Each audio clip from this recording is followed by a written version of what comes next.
What if you could walk through your entire event before booking a venue, spending a dime, or printing a single badge? What if technology didn't replace the event experience, but elevated it to a whole new level of clarity, safety, and ROI? Today, we're diving into the world of digital twins, interactive pre-visualization, and human-first technology strategy with someone who's reshaping how we imagine, plan, and deliver events. From the ground to the cloud, this is one episode you don't want to miss.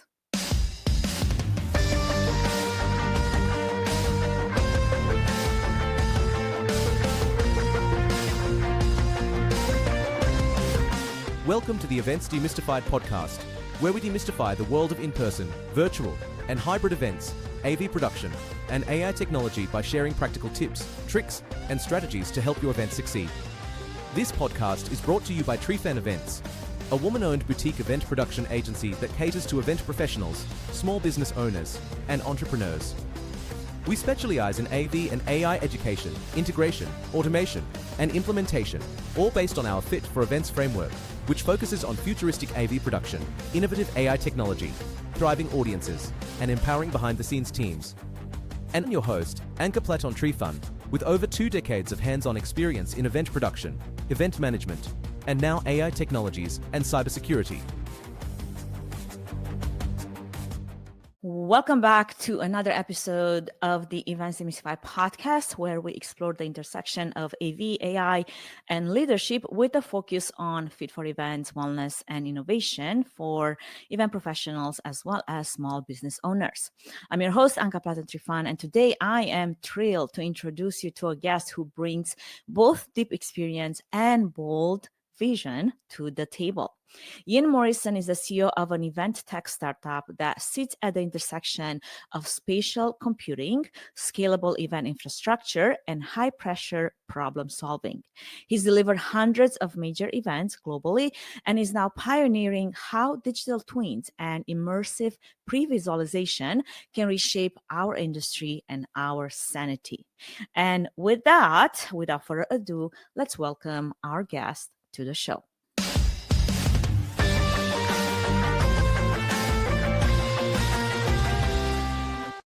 Iain, welcome to the show. Thank you. Thanks for having me.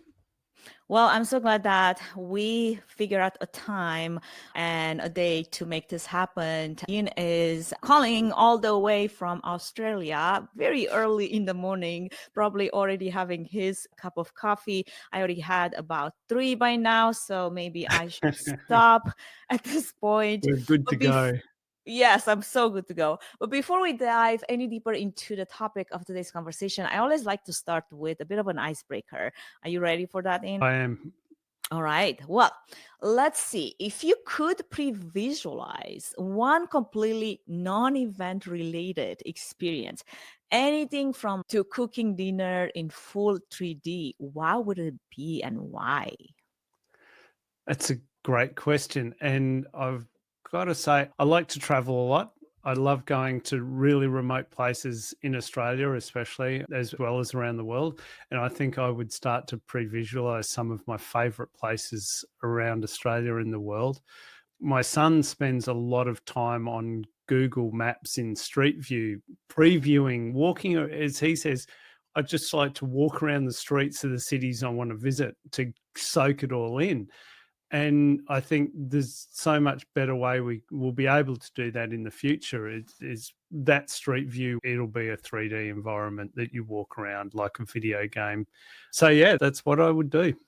I love that. Funny you say that because I also do like to use the Google 3D feature of like walking down the street and seeing like, oh, here's a car in the way exactly to this one spot that I was hoping to see the entrance to a business or something, right? And you're like, dang it, Google camera, why didn't you do a better job at getting that snapshot, right? Just right. But I can definitely see how the future will bring a completely different type of pre-visualization and clarity to some of those scenarios.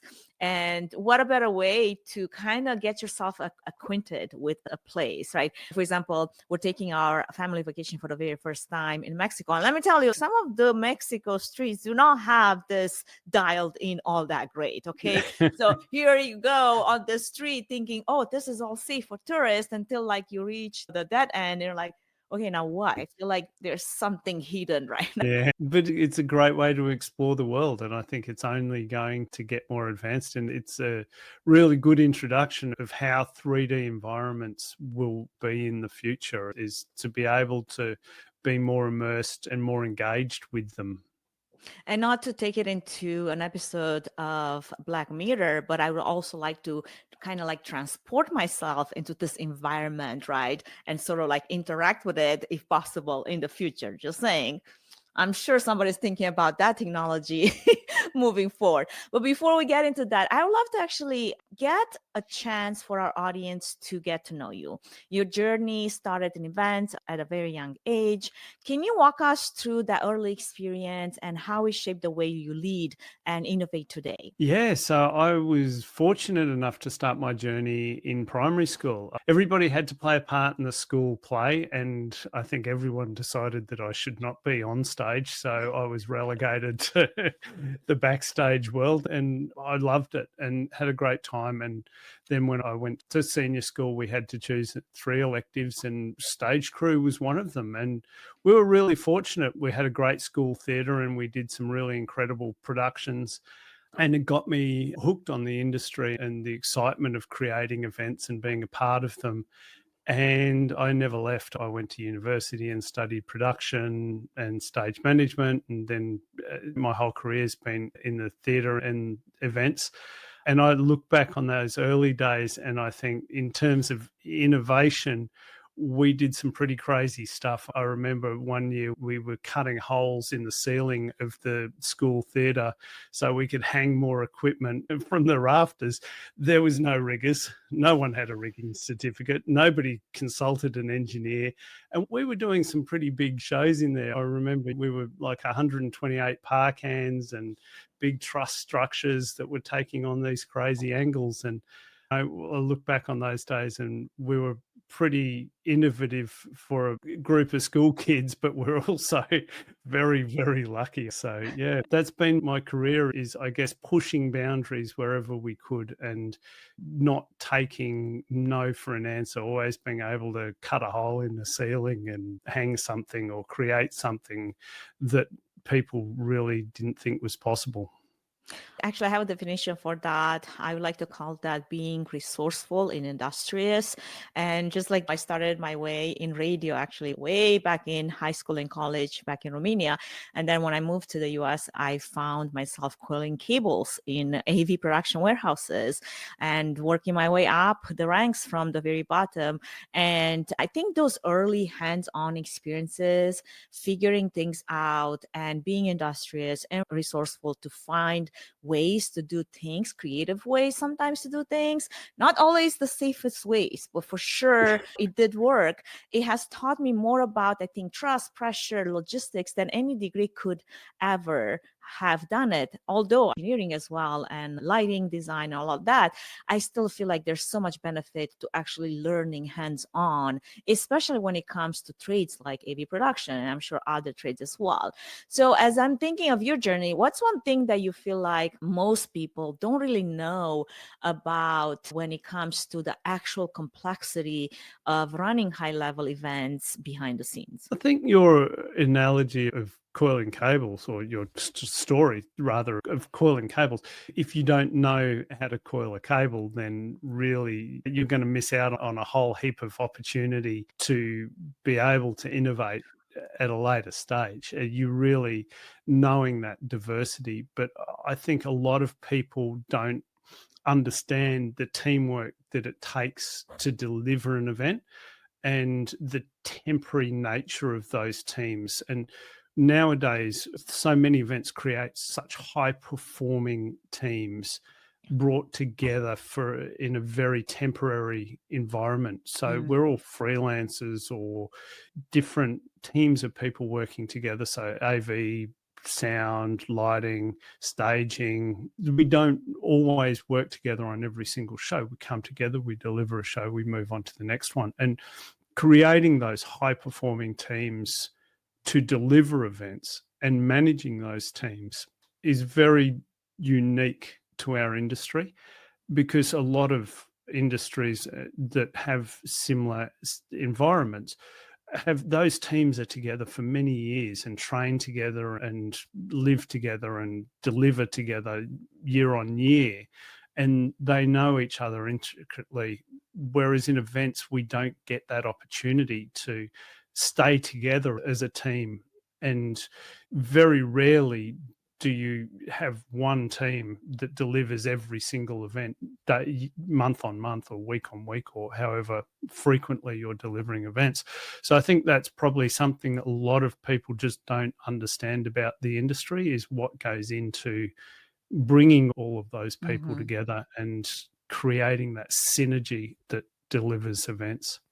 Absolutely. And I think there's definitely companies, agencies that, especially in the AV production world, that try to travel with their lead engineers, right? That might be the lead position for audio, video, graphics, op, lighting, maybe a technical director, show color. But those are just like the main positions. And then the behind the scenes, as you said, for any large show, it's anywhere from 20 to 30 people that need to fill specific positions. And those are the ones that you need to learn how to work with for that particular event in that location. And I would say this, after 20 something years of being in event productions, some of the best engineers, they're not always the best people.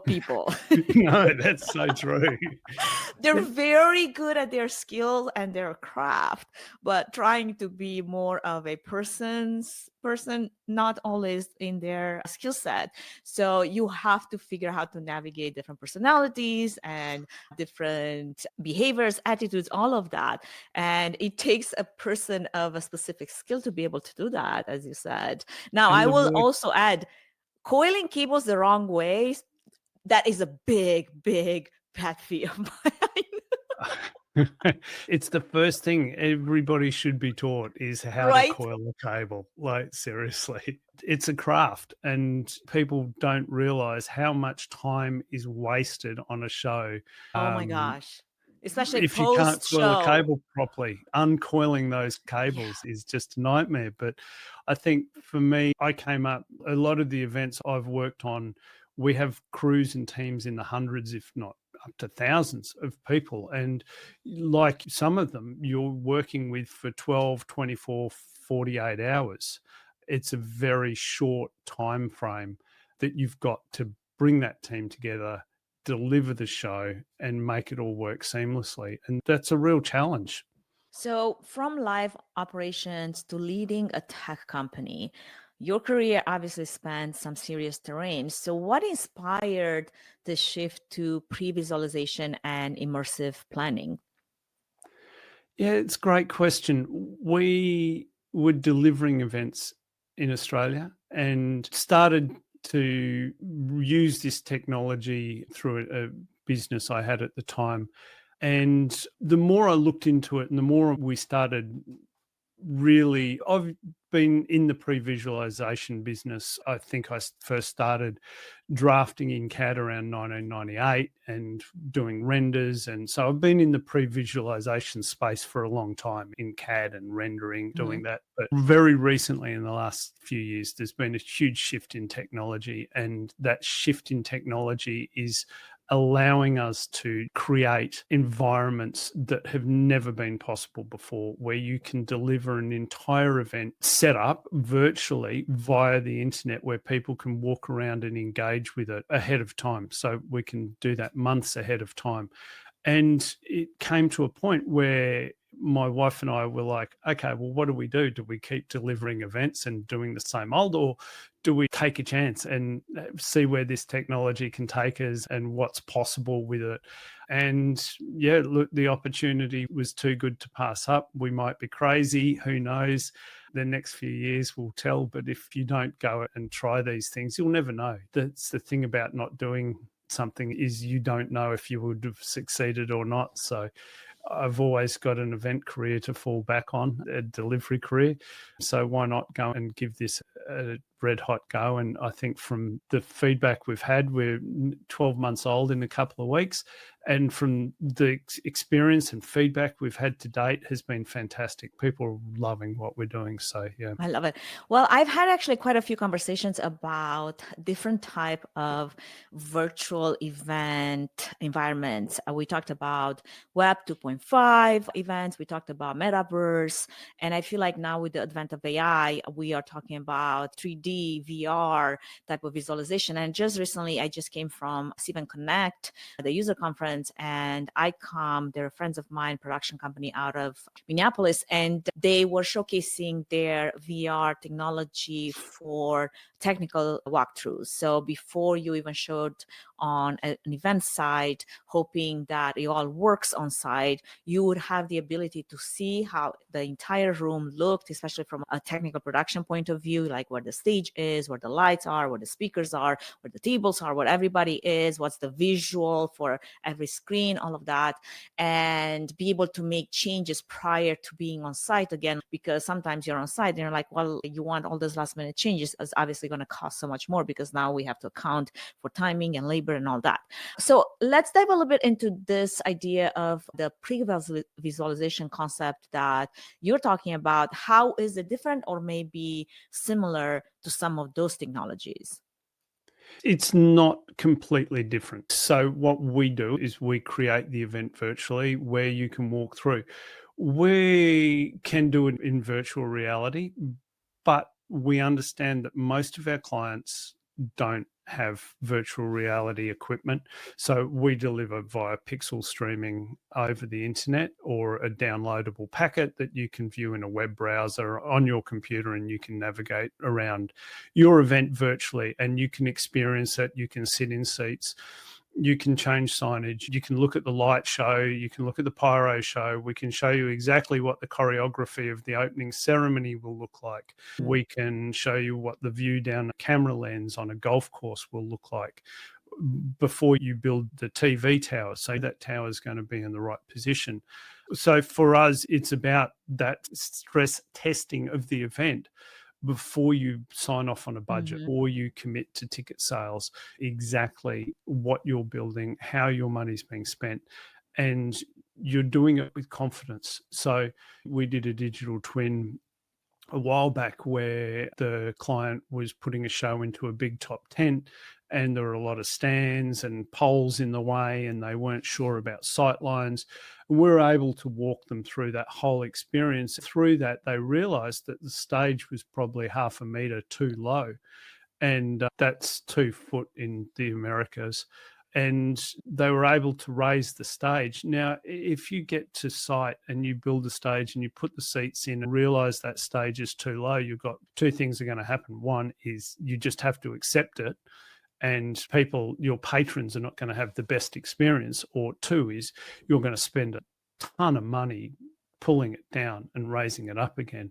And in the concert stages where we come from, that's 2 to 3 day build plus a pull down day. So you're talking 3 to 4 days of building, which most of the time isn't a possibility. So that's the environment we create, is where everything is realistic. It's a virtual replica of the actual event that you can do whatever. We're getting to the stage now of whatever you can do at an event in real life, we can replicate virtually. I love that. Well, let's dive a little bit into the idea or the concept of this digital twin.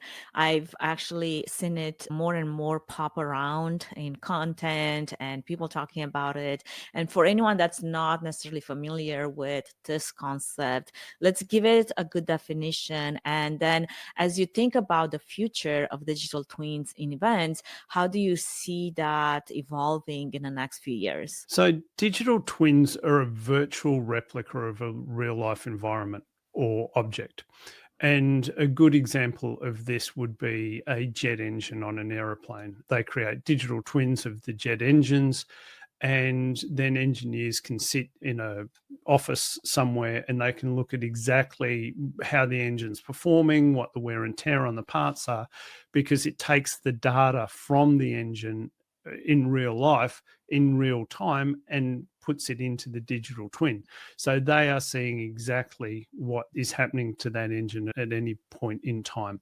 And that's what digital twins really are. So we're more than creating a 3D environment that you can look at, and we call it visualization.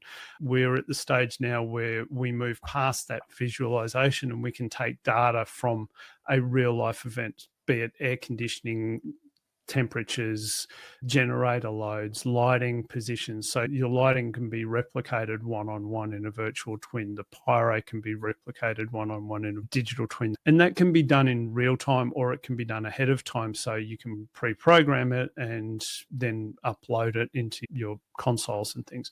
The future of digital twins, and I think this is where the future of events is, and you mentioned this before. For me, if virtual events was so good, and we never would have come back as an industry, a live event industry after COVID, everybody would have been like, you know what? I love sitting here. I'm in my tracksuit pants and my slippers, and I've got my Nespresso coffee from the kitchen, and I can attend an event anywhere in the world. Why would I want to leave home and go to an event? Well, that's because we want human connection. We want that experience. We want that engagement. And that's really for us what events are about, and why we as an industry came back after COVID, and why we will continue, I think, in the next few years to flourish, because with the development of AI and the rate of progression of AI, that people will want more and more in-person contact at events, be it business events or personal events, consumer events, whatever it is, because that's the way they're going to be able to relate to reality. I'm there, I'm touching it, it's real life.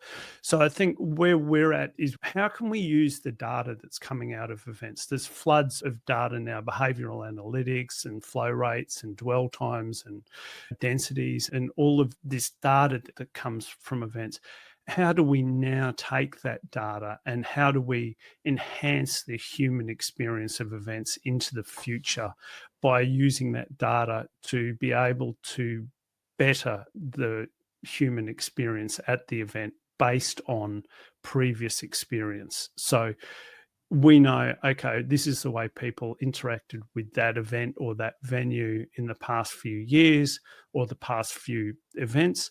And now how do we take that data, and how do we make that through the digital twin? How do we make that better, stress test it? So things like making an entry experience better for people to flow and move through the event.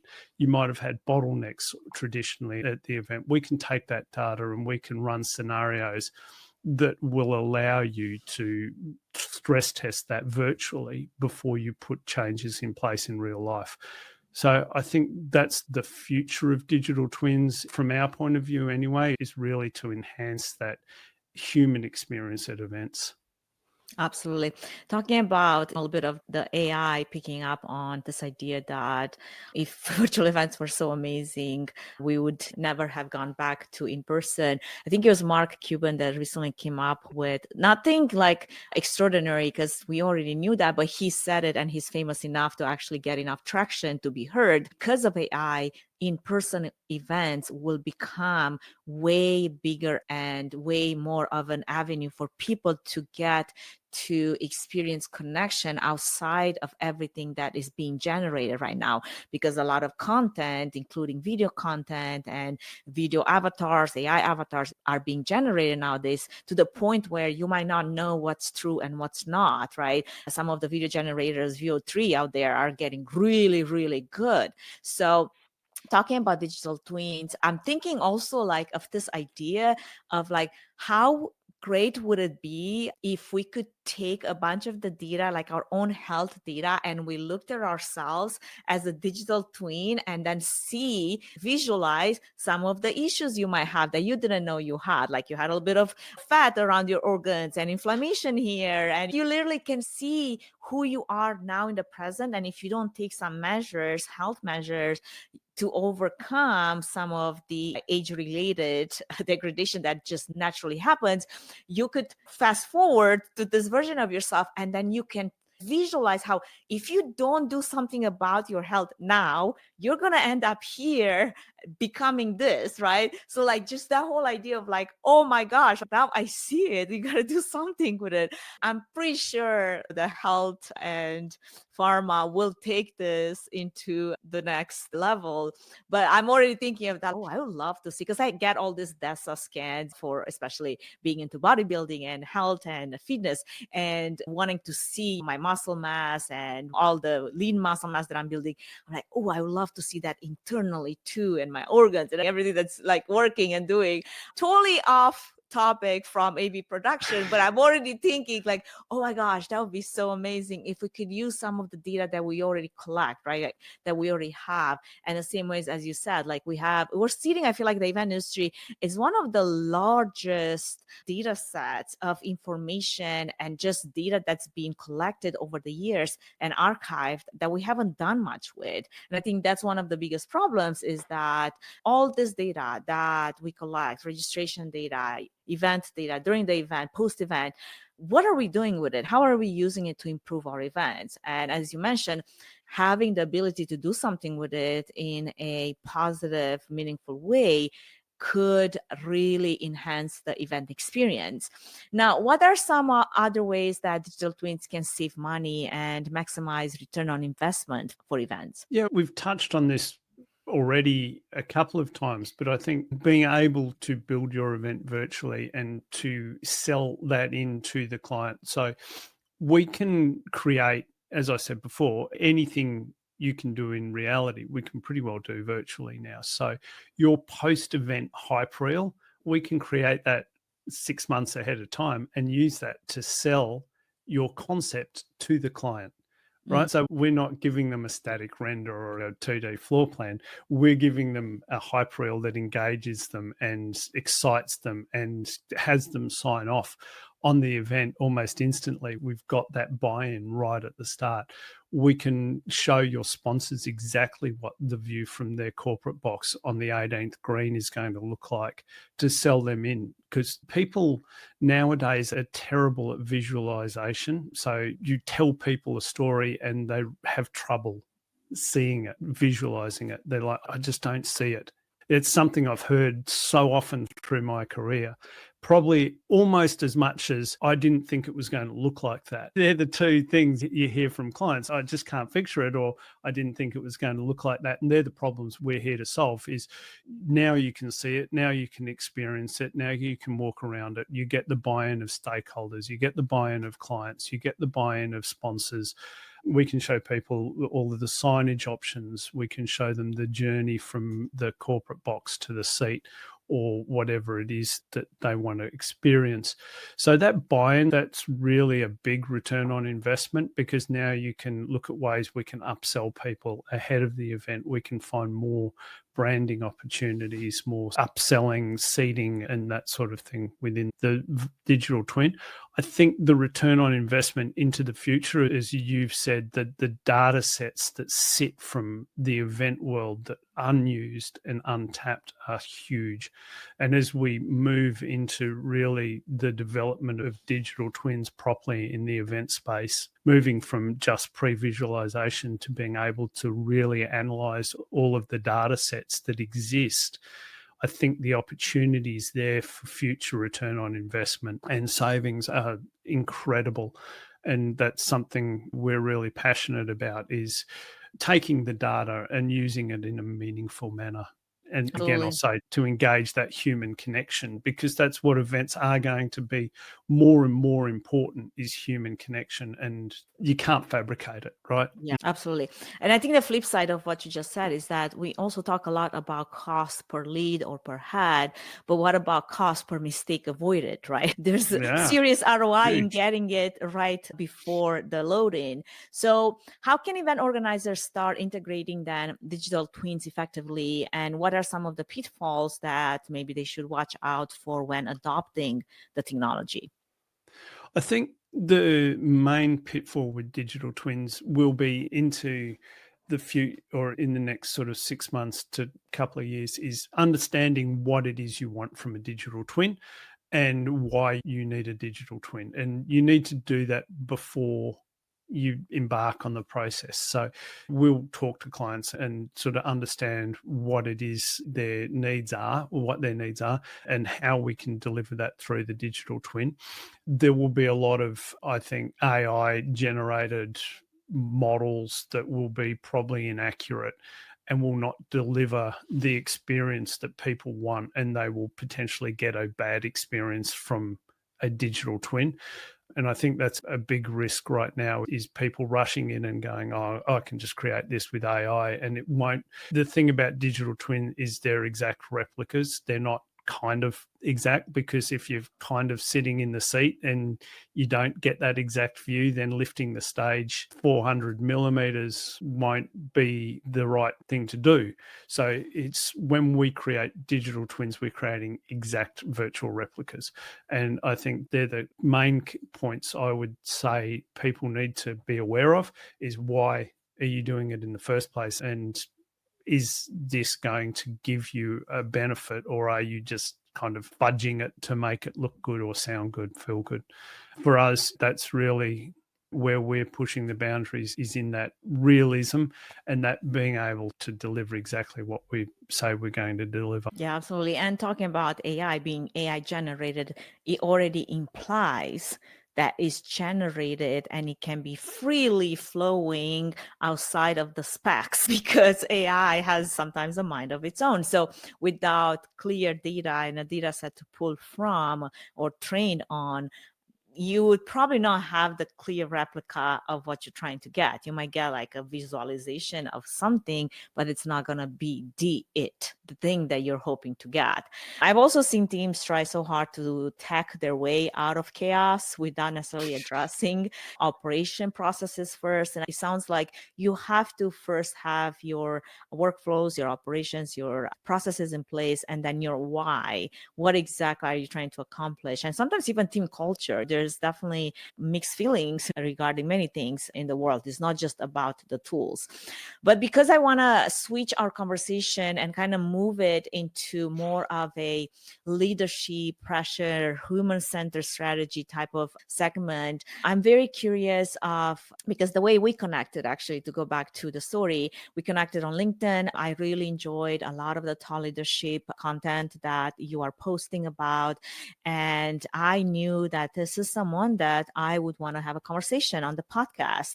So because you've led high performing teams under intense pressure and you've had experience in the production world and in the creative world, what have you learned about building culture and preventing burnout in this space? You write about that quite a bit, so I'm sure it's pretty close to your heart. It is. We'll go back to the transient nature of the industry that we talked about earlier. 79% of people in the event industry recently interviewed in a survey were stressed or burnt out.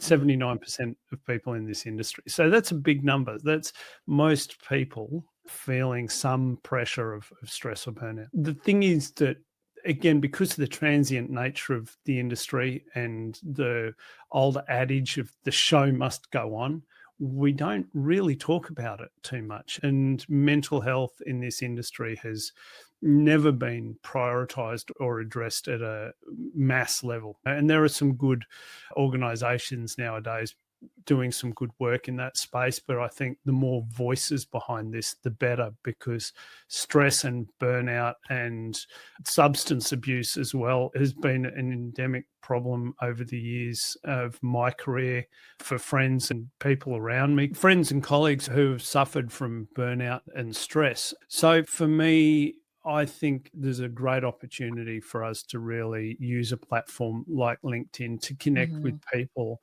at a decision-making level, the people that set the budgets, that set the timelines, that to try and get into their inbox and maybe just get a little bit noticed that this is a real problem that needs to be addressed from the top. And people need to understand why 79% of the industry are stressed and burnt out, because we can't keep going like that. We lost so many good people over COVID that never came back to the industry, and we're losing more and more people post-COVID because of stress and burnout and trying to get events back up and running.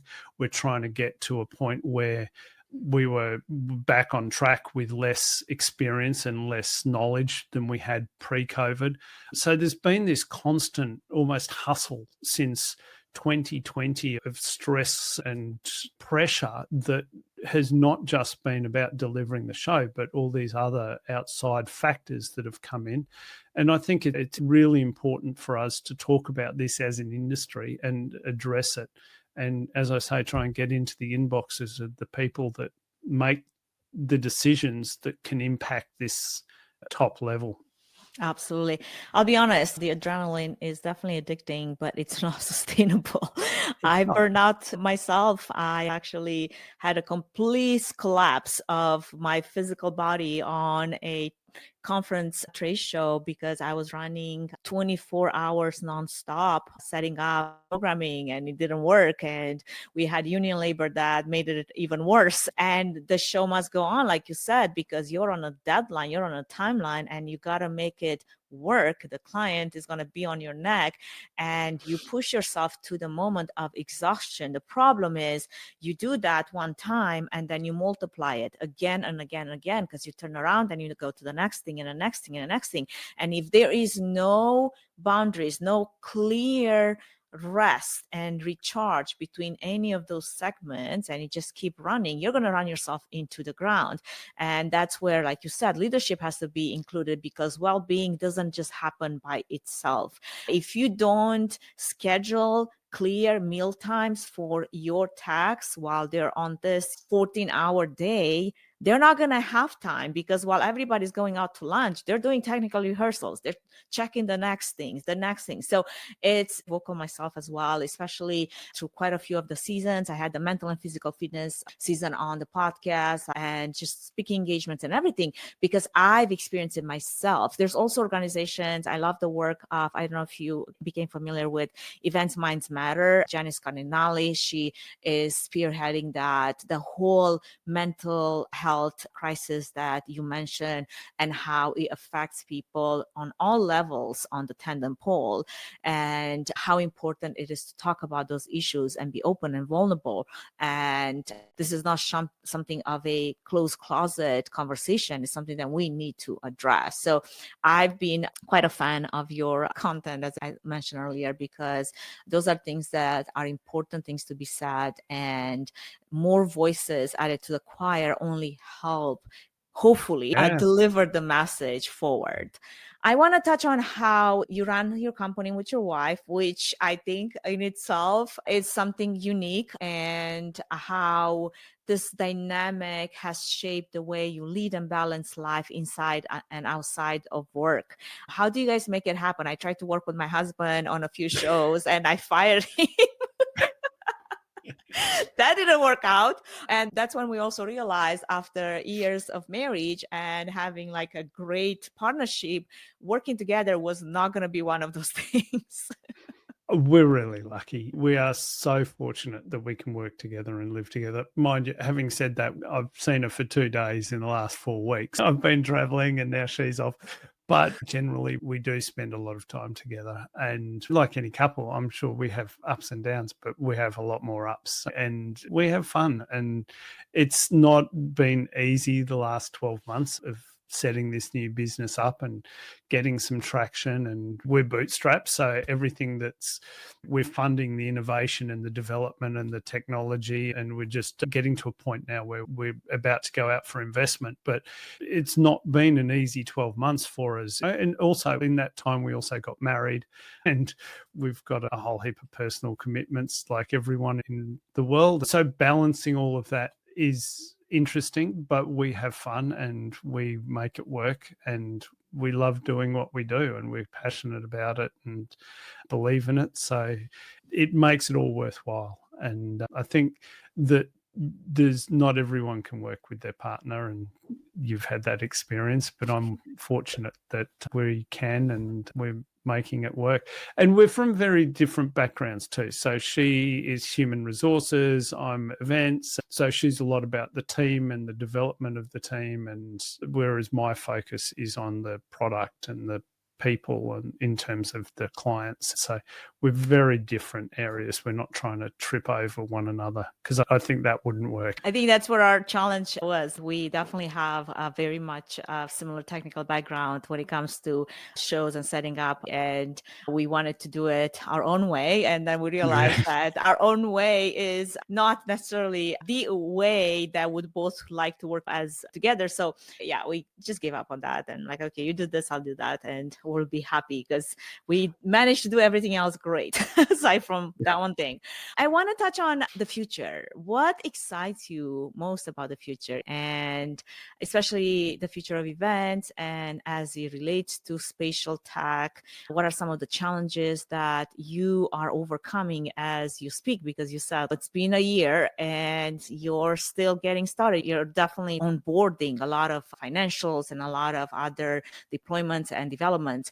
But as you think about real-time visualization, scalable planning, what excites you about that future? I think there's a lot of opportunity, and we work in a huge, diverse range of clients and creatives, and we're in a business now that's pushing the boundaries. So we're on the cutting edge of what is possible, and we keep hitting our head on the ceiling almost every day and having to overcome those challenges and really try and find solutions. And that's exciting. That's challenging. I've never shied away from a challenge. And I think at the end of the day, that's part of what drives me, is that strive to innovate and to create something that people enjoy and have a good experience with. But I'll take it back also to the human connection. And I think we've said this a few times through the conversation, but having technology is no good as just technology. I think it needs to come back to the meaning of events, and that creating human connection and enhancing that human connection. And that's really what we're striving for as we go forward. Make these amazing experiences for people, but do it better, safer, faster, cheaper, whatever the back end objectives are. But the top objective is to create these experiences that people enjoy, engage, are safer, and they want to be a part of as human beings. So yeah, for us, that's really what it's about. I love that. Well, if you could wave a magic wand of some sort and change maybe one thing about how we plan events today, what could it be? Yes, a great question. And it would be time. I think post-COVID, especially, what I've noticed for 12 months, I haven't been on the ground delivering events, but I'm still in the industry every day, and we see the time pressures. We're part of the time pressures as well. I think the time pressures in the industry at the moment are getting absolutely crazy around the world. The lead times are so much shorter. The expectations of what can be done in a certain amount of time are just mind-blowing. Some weeks we sort of look at what people are being asked to do and how can you do that safely, or how can you do that efficiently. And I don't think there's necessarily an understanding of the time, money, quality triangle, that if you take one piece of the triangle away, then you've got to replace one of the other two. So you can have time, quality, or you can have two of the three, but you can't always have all three: time, quality, and budget. So I think that people really need to think about how much time is being allocated, and is it doing them justice? If you're a client putting out an ROI and you're a month out from your event, what are you saying about the quality expectation of your event that you're expecting people to deliver it in that amount of time? So, yeah, I think that's my magic wand, is to give people more time to better jobs. Yeah, and if you're a client sending an RFP request right before the holidays, 1 week before the holidays, what does that tell about your well-being and balance, right? Not a lot. I got one this morning. It's the 18th today in Australia, and it's due on the 22nd, which is Sunday. Right. So they've given us 4 days, and 2 of them are a weekend. And it's like, well, exactly. I'm like, either your lack of planning is not my emergency. Yeah, exactly. Or it shouldn't be my emergency. I think the problem is we've done a few times because we felt we've had to, but now that's become the expectation. And that's around the world. I mean, we're working on events globally at the moment, and we're seeing the same pattern everywhere. And everyone's like, oh, this is unique to our region. It's like, I hate to break it to you. It's actually not. It's a global problem right now that people just are not allowing enough time. And I think that will show down the road by either being poorer quality events or unsafer events. And the second really concerns me. Absolutely. Well, before we wrap up, what's one piece of advice that you'd like to give planners, producers, technology leads who want to future-proof their events and their teams, aside from allocating more time to the RFP pro?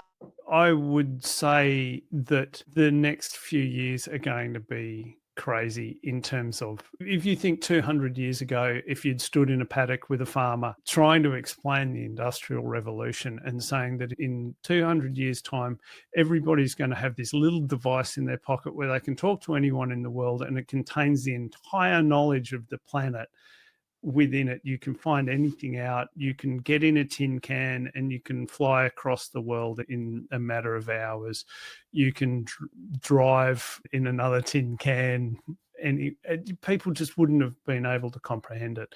And I think that's where we're at right now, is that we really can't comprehend what the next few years is going to be like. And I think my piece of advice for planners is to be nimble and to be able to pivot and to be able to adapt to change rapidly, because that's what's going to happen. Change is going to happen rapidly. AI agents and things like that, which will help with the time problem, are going to change the way we plan events, especially. And I think that really being able to understand how the industry is moving at any one point in time will be important, because what you did 12 months ago will not work today, and that will definitely not work in 12 months' time in terms of planning and process. The end result, I think, will still be the same, and hopefully it will get better, that we're creating amazing events that bring humans together to connect, but how we do that will be very different in the future. Yeah, in so many words, if you're change adverse, this is not good news for you. I hate to break it to you, but that's the reality. You better get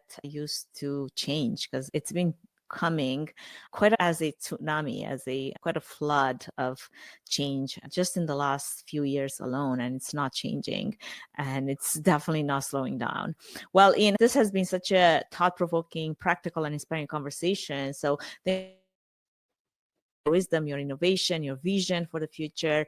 For listeners who want to connect with you, explore your platform, or maybe geek out on immersive planning, where can they find you? They can find us at theimaginationcollaborative.com. They can find me on LinkedIn, and I'm sure we've got a YouTube channel as well where you can see examples of some of our work, The Imagination Collaborative, on YouTube. So please reach out, and I'd love to have a conversation if you'd like to know more about what we do. Absolutely. Well, thank you so much, Iain, for showing us how technology can empower, not just overwhelm.